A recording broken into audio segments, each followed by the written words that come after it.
Kenalin, aku Pakita dan di sini ada temanku, siapa namanya? Ada.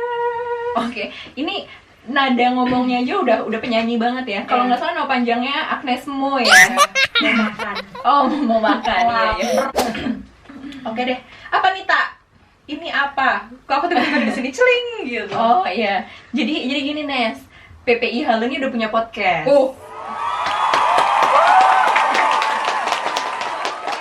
Podcast sebelumnya nggak ada, tapi kan maksudnya yang dulu-dulu juga mungkin karena pandemi gitu Iya, kan, betul. jadi belum bisa tatap muka secara kayak gini Langsung, sekarang. betul. Nah terus kan Jadi gibah hale gitu ya. Kenapa namanya gibah hale?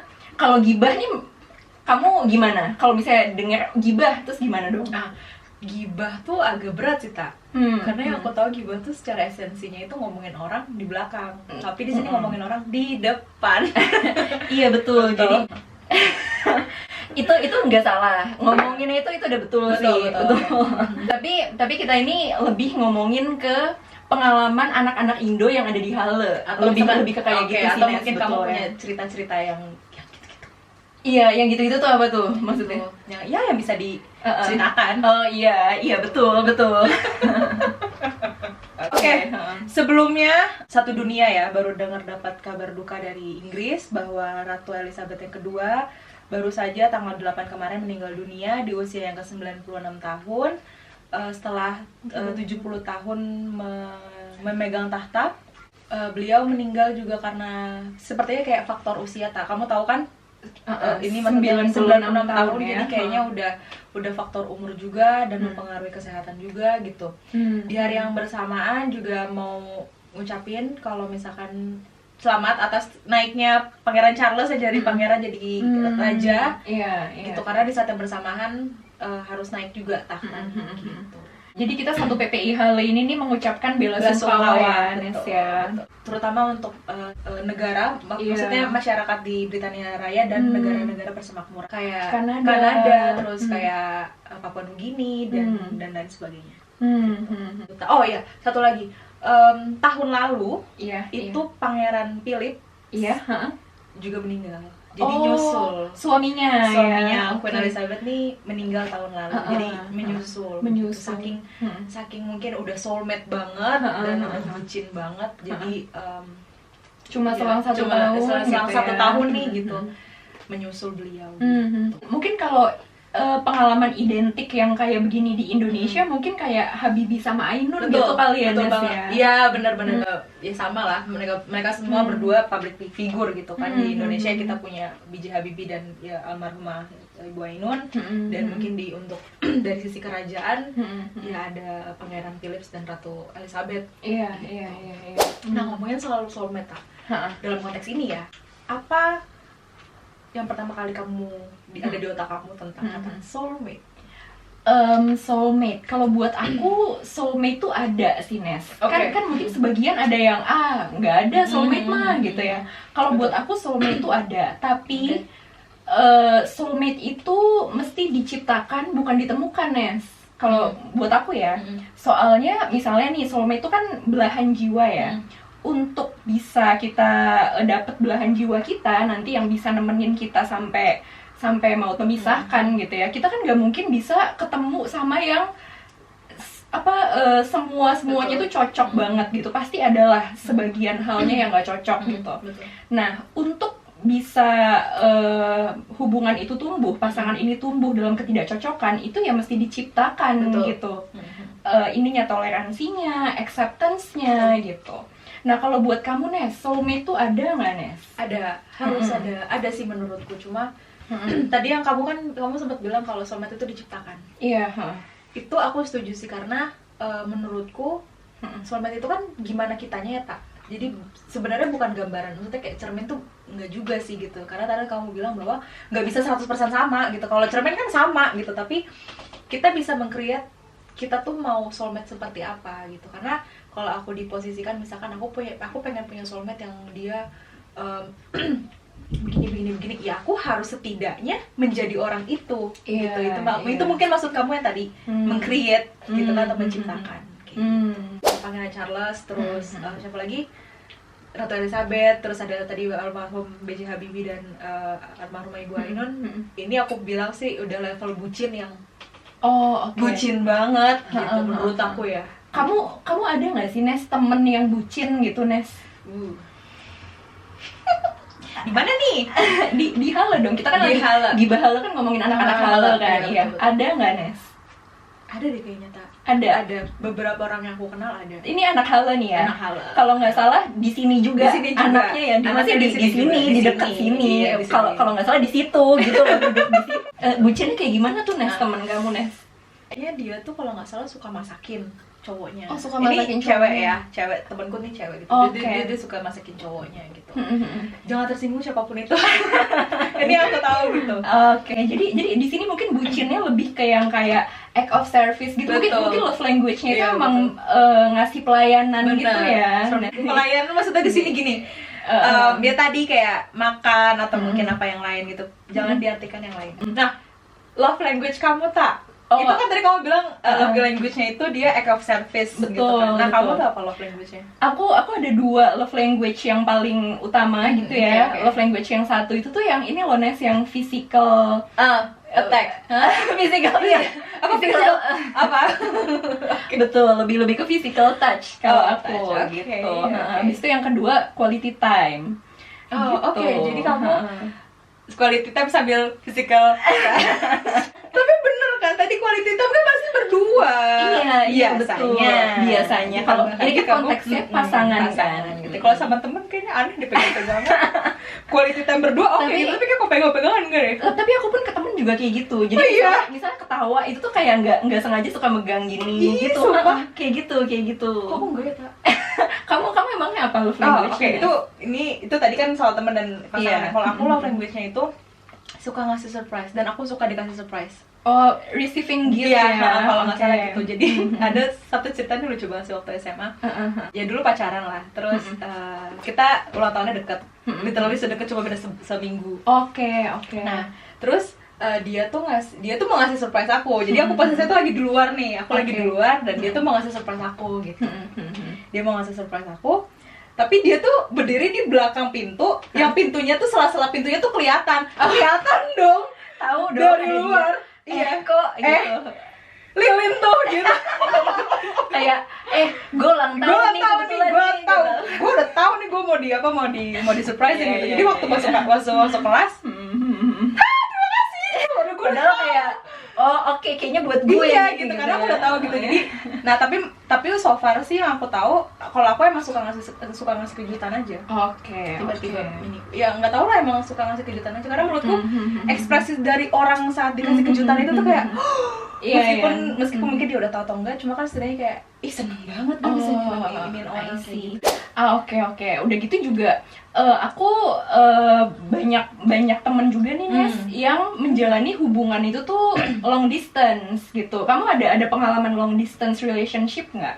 Atau sih. Mungkin teman-teman kamu mungkin? Aku pribadi enggak. Tapi kalau temen yang long distance, so far yang aku tahu pernah ada, cuma akhirnya nggak jadi sih. Oh gitu. Jadi kebanyakan, maksudnya gini, untuk orang-orang yang bisa LDR, untuk bisa jadi itu kayak beberapa orang gitu loh. Cuma yang aku tahu dia LDR tapi ya udah kan udah selesai gitu. Karena mungkin dia di sini menemukan orang yang lebih dia bisa gue lihat, dia selalu ada buat gue gitu. Sedangkan ditambah lagi lebih parahnya lagi ya, LDR Jerman Indo itu kan sampai 6 jam ya Tak? 5 sampai 6 jam. Kebayang gak sih kayak dia ntar udah tidur, kita baru mau bangun, harus segala macam, ribet sih menurutku. Nah, kamu sendiri ada nggak temen yang LDRan? Dan akhirnya jadi? Sejauh ini sama sih, belum ada juga sih Nes yang yang long distance itu jadi ya? Iya, yang long distance itu biasanya udahan. Gitu sih. Walaupun misalnya cuma beda kota doang, apalagi beda benua itu jauh lebih susah ya pasti ya. Tapi maksudnya beda kotanya juga udah susah sih Nes. Tapi ada yang lebih susah nih Tak. LDR beda agama. Waduh, itu udah temboknya udah tinggi banget ya. Mungkin Tuhan satu, cuma kita yang tak sama ya. Iya. Tapi ya namanya cinta ya. Gimana gitu kan? Gue udah cinta banget sama lu. Kendala kita cuma di agama. Wah, itu sakit banget sih gitu. Solusinya apa? Oh, ada solusinya Nah, itu kalau nggak salah tuh Sama ya agama. putus gitu aja sih. Solusinya satu itu aja sih, Div. tapi banyak juga kok yang akhirnya jadi, maksudnya kayak apa namanya, ada juga yang akhirnya ya udahlah kayak ya Tuhan bisa memaafkan kok gitu. Tapi banyak yang bilang katanya seagamanya udah susah, apalagi beda agama. Jadi gitu, semakin banyak beda gitu loh di pasangan ini biasanya gitu.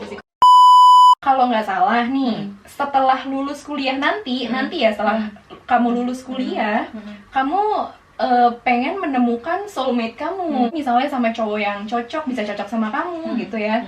Kamu mau ke jenjang yang lebih tinggi, itu betul nggak sih, Nes? Betul. Jadi aku itu dulu pernah minta sih sama Allah kayak, ya Allah kalau bisa gue kelar N1 nih, gue pengen nikah gitu lah. Semua kan butuh proses, tapi pernikahan itu sendiri menurut aku untuk saat ini bukan top list aku. Aku lebih percaya kalau aku bisa memperbaiki diriku, jodoh itu datang sendiri. Tapi aku tetap harus berada di lingkungan yang memang memadai kayak gitu. I see, Jadi aku harus ngebenerin diriku dulu. Pertanyaan yang sama, karena aku pulang Indo kalau sudah lulus nanti. Nah, kamu yang sudah lulus dan sudah keterima di salah satu universitas negeri di Berlin, tepuk tangan. Master S2, jurusan apa tak? Shimi, aku Shimi ambilnya gitu. Shimi guys, kimia murni berarti ya? Iya, di Indonesia. Betul. Baiklah, nah oke. Gue mesti banyak dengar cerita dari teman kalau misalkan S2 tuh sulit. Nah, menurut kamu seberapa penting seorang soulmate, atau mungkin kita dalam sini soulmate mungkin kayak terlalu jauh ya tak? Mungkin pasangan lah untuk kamu. Kayak oke nih gue bentar lagi masuk ke fase kehidupan yang berbeda. Hambatannya pasti ada aja lah gitu. Nah, kamu bakal gimana? Apakah penting atau enggak pasangan buat kamu? Sejauh ini sih aku tanpa support pasangan juga masih oke, masih aman, survive ya? masih jalan sih, Nes gitu. Maksudnya terlepas jalannya baik atau enggak gitu ya, tapi maksudnya masih bisa jalan. Jadi ada atau enggak soulmate selama S2 itu kayaknya ya aku belum kayak kamu yang udah pengen ke jenjang yang lebih tinggi. Kalau aku masih jauh nih di tahap kamu itu. Tahap yang jenjang lebih tinggi itu aku masih agak nantian. Mungkin setelah lulus S2 nanti, soalnya emang kayak masih belum siap aja sih, Nes. Bahkan itu bukan masuk priority aku bahkan gitu. Tapi kalau yang aku lihat nih, teman-temanku yang di Halle udah banyak yang nikah, Nes, sekarang. Maksudnya, jadi yang udah lulus S1 gitu ya, yang misalnya tahun lalu atau 2 tahun lalu udah lulus S1 gitu, udah punya keluarga ya? Udah punya keluarga. Mungkin itu salah satu bentuk, apa ya, bentuk ikhtiar juga gitu loh. Maksudnya kan kadang ada juga Tuhan yang ngasih, yaudah nih gue kasih lo jodoh sekarang.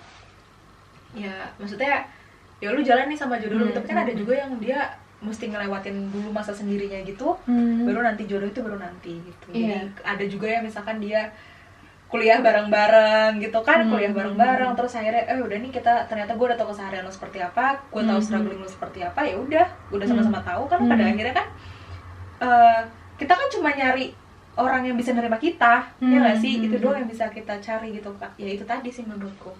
Sih aku tahu banyak banget temanku yang akhirnya dia nikah. Congrats, maksudnya tinggal dijaga aja hubungannya karena udah sampai menikah, sampai bahkan udah punya anak, jadi itu cuma tinggal sisanya kontrol ya. Ini namanya kalau orang-orang zaman sekarang itu bilangnya quarter life crisis. Iya betul, lagi gelisah. Lagi gelisah banget. Soalnya kan dituntut kayak, iya umur 25 tahun tuh cewek loh. Biasanya dituntut udah harus kalau bisa udah nikah, jangan kelamaan nggak nikah. Soalnya nanti gini nggak bisa. Lu tuh nggak bisa menstandarisasi kayak umur 25 lu harus nikah. Kenapa? Karena apa ya? Karena jalan hidup orang beda. Starting point-nya juga beda gitu. Jadi kayak nggak bisa umur 25 nikah ya. Ya kalau emang belum ada jodohnya, kalau ternyata dia umur 25 tahun umurnya nggak panjang, coba. Waduh, nyakutin ya. Maksudnya umur 25 tahun belum ketemu yang cocok. Aku nggak kaget kalau karena aku shock. Karena tuh biasa ya tak, aku tuh banyak banget temen yang ya dia tidak bisa mencapai umur 25 gitu. Buat kalian nih yang apa ya, kalau yang kalian nonton, kalian denger ini, hidup kalian, even anak kembar aja, itu jalan hidupnya berbeda. Jadi nggak bisa umur 25, kalau yang kembar satu umur 25 udah nikah, yang 25, yang satu lagi kembarannya, ya mungkin dia lagi meniti karir. Iya betul. Ya nggak sih, dan itu tuh intinya nggak bisa dipukul rata 25 harus nikah atau apa Iya, namanya. Jalanin kehidupan semau lu selagi lu nggak nyakitin orang. Mamah Agnes ya ini ya. Mama Agnes ya. Sebetulnya intinya omongannya Agnes ini nih buat jodohnya Agnes. Iya. Jangan nikah dulu, jangan meninggal dulu gitu. Jangan nikah, jangan meninggal ya. Cari duitnya banyak. Iya gitu. Soalnya nih dikit lagi Agnes mau balik Indo, lu mesti sama Agnes gitu loh ya. Nah, ngomongin soal ini nih Nes, romantic relationship ya Nes ya. Kan kita kan udah zaman now gini kan mesti feminis ya. Jadi nggak mesti cowok melulu yang maju dulu, cewek juga boleh. Harus. Betul, aku setuju sih kalau itu. Jadi nggak mesti cowok yang ngegombal duluan, cewek juga boleh kok ngegombal. Kamu gitu ada ya. gombalannya tak? Ada bapak kamu, oh enggak, jangan yang itu dong. Ya itu biasa banget. Itu udah kayak 10 tahun yang lalu tak? Siapa sih yang nyiptain bapak kamu tuh? OVJ. Akso iya benar. Mungkin bisa jadi yang nonton ini ada sebagian yang nggak tahu. Iya OVJ. OVJ itu apa, lu cari sekarang di YouTube. OVJ, Opera Van Java. Iya. Oke, sekarang jangan pakai yang itu. Nah, kamu ini nggak sih Nes suka baca-baca tentang benda-benda langit gitu nggak sih Nes? Gitu Tahu nggak? sih, kalau tahu dikit tahu. Oh, apa nih? Kan benda langit itu kan kayak ada bintang, ada bulan, gitu-gitu kan Nes kan. Jadi gini Nes, Oke tuh. Sejauh apa sih bintang sama bumi? Misalnya gitu ya, misal benda langitnya bintang nih. Sejauh apa bintang sama bumi itu tuh sejauh ratusan tahun cahaya, bahkan satuan distance-nya aja itu tuh tahun cahaya. Saking jauhnya. Jadi fun fact-nya itu adalah kecepatan yang paling cepat di dunia ini adalah kecepatan cahaya. Nggak ada yang bisa ngalahin kecepatan cahaya. Itu tapi dalam satuan tahunan tadi tuh. Betul. Itu udah paling cepat tuh. Betul. Dan kecepatan itu adalah ratusan tahun cahaya gitu. Jadi cepet aja pakai tahunan. Betul. Jadi sebetulnya benda-benda langit yang kita lihat detik ini juga itu sebetulnya udah pantulan cahaya ratusan ribuan tahun yang lalu. Sebetulnya gitu Nes. Nah, yang bikin goosebumps adalah jadi sebetulnya tiap kali kita ngelihat langit, sebetulnya kita tuh lagi ngelihat masa lalu. Soalnya pantulan cahayanya itu pantulan cahaya yang bertahun-tahun lalu lamanya gitu. Gue baru tahu ya. Gue geografi nggak lulus. Ini geografi bukan sih? Astronomi sih. Oh, gue nggak belajar. Iya. Ilmu fisika tapi kan? Enggak sih. Di ensiklopedia sih. udah masotoy ya kan. Ya nggak apa-apa. Kenceng lagi, maksudnya kalau sotoy pelan-pelan aja ya. Ya salahnya gue kira fisika bukan ya? Ya udah, maklumin lah gue anak ekonomi. Jadi, nah misalnya nih Nes, kamu lagi berduaan sama cowok yang ini nih, yang udah kamu wah gue sama dia nih gitu ya. Ya insya Allah dah. Lagi berduaan, tapi mesti jangan di dalam kafe Nes, di taman gitu yang bisa ngelihat langit Nes. Posisinya gitu. Ntar gue bawa inian, teropong bintang, teleskop. Lu mau lihat masa lalu nggak? Gitu. Itu kan gitu. Oke. Jadi nanti kalau misalnya udah kamu lagi sama ini nanti kamu bikin settingan kayak gini ya Nes ya. Oke. Catat nih buat lu nih yang mau ngegombal, pakai jangan bapak kamu terus. Iya. Agak sedikit memberikan ilmu kepada kalian. Oke, nah misalnya kamu lagi berduaan sama cowok kamu di taman misalnya gitu ya. Di taman, betul. Malam nggak? Malam. Serem kan, tak kalau di Jakarta mah? Kan pengen lihat bintang, pengen lihat langit gitu. Atau naik ke rooftop lah ya? Boleh. Nah, abis itu kamu bisa bilang ke cowok kamu nih. Catat. Ya. Jadi sebetulnya benda-benda langit yang kita lihat detik ini itu sebetulnya pantulan cahaya ratusan tahun yang lalu. Gitu. Jadi tiap kali kita memandang langit sebetulnya kita sedang memandang masa lalu. Cakep. Oh, bukan pantun. Belum. Iya. Jadi sebetulnya setiap kali kita memandang langit itu kita lagi memandang masa lalu. Tulis. Abis itu kamu pegang kan nih tangan cowok kamu kan. Oke. Supaya ada eskalasinya gitu. Udah gitu kamu bilang. Tapi sosok laki-laki yang ada di hadapan aku ini adalah masa depan aku.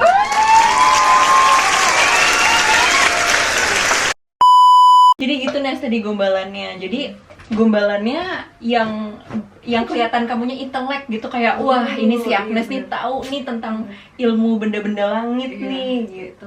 Kayak tadi udah dicatat kan? Dicatat, terus misalkan kalian lagi mau coba deketin cewek atau deketin cowok, pakai tuh gombalan. Insya betul. Allah munjur ya. Apa sih mujur? Mujur, Iya, munjur iya. kan. Kelihatan Betul. kalau kita intelek nih. Iya, Gitu. tapi jangan lupa, maksudnya di samping gombalan, sebenarnya yang paling penting ya saldo akun bank kita. Sebenarnya yang tentu paling penting saja. itu, gitu. Gombal sih ya udah gombal, tapi Betul. Meskipun lagunya Jennifer Lopez dia bilang love don't cost a thing, iya. tapi cinta itu justru malah bahkan mengeluarkan banyak biaya. Iya, Maksudnya betul. biayanya itu bukan yang hanya material, tapi kayak waktu itu kan juga sebuah bentuk biaya menurutku ya. Gitu. Iya. Jadi, ya kalau kalian sudah memutuskan untuk mempunyai suatu hubungan dengan orang lain, itu ya akan cost everything gitu, cost Betul. freedom kalian, waktu kalian, uang kalian juga, Tenaga juga. kalian juga, itu paling penting gitu sih. Betul. Jadi kalian harus nyari orang yang benar-benar bisa keep up sama apa yang kalian kasih ke mereka. Jadi kalau bisa give terus, jangan take and give aja gitu. Tapi kalau kebanyakan give juga nggak bagus. Iya. Harus gini lah, intinya tahu kapan Balance. harus berhenti. Ya, jadi kayaknya segitu aja kisah cinta anak-anak Hale. Betul. Juga dengan love language-nya, dengan pengalaman-pengalaman cintanya masing-masing Toxic gitu ya. relationship juga. Kalau gitu kita bakal ketemu lagi di episode selanjutnya, Nes. Tapi kalau misalnya kalian pengen bagi-bagi pengalaman juga, next episode-nya tentang apa nih, Nes? Tentang horor. Jadi kalian kalau misalkan punya cerita tentang horor, Iya. kalau kamu juga punya, kalau kalian punya, kalian bisa kirim cerita kalian ke email PPI Hale, nanti akan ada di bawah, atau langsung kirim ke DM, nanti akan dibacakan di segmen selanjutnya. Di DM IG maksudnya. Oh iya, ya, DM IG maksudnya, jangan DM gue atau DM dia. Iya, soalnya Jangan DM kru juga, jangan. Gak bakalan. iya, Takut, soalnya sendirian. iya betul. DM IG PPI Halo aja pasti bakal dibaca sama admin ya, tenang aja. Kalau gitu segitu aja dulu episode kali ini tentang cinta-cintaan anak Halo ya, Nes ya. Udahlah, cukup ya cinta-cintaannya. Iya. Udahlah, nanti kita cari cerita lain. Cia, ilah. Kalau gitu sampai ketemu di episode selanjutnya. Bye-bye.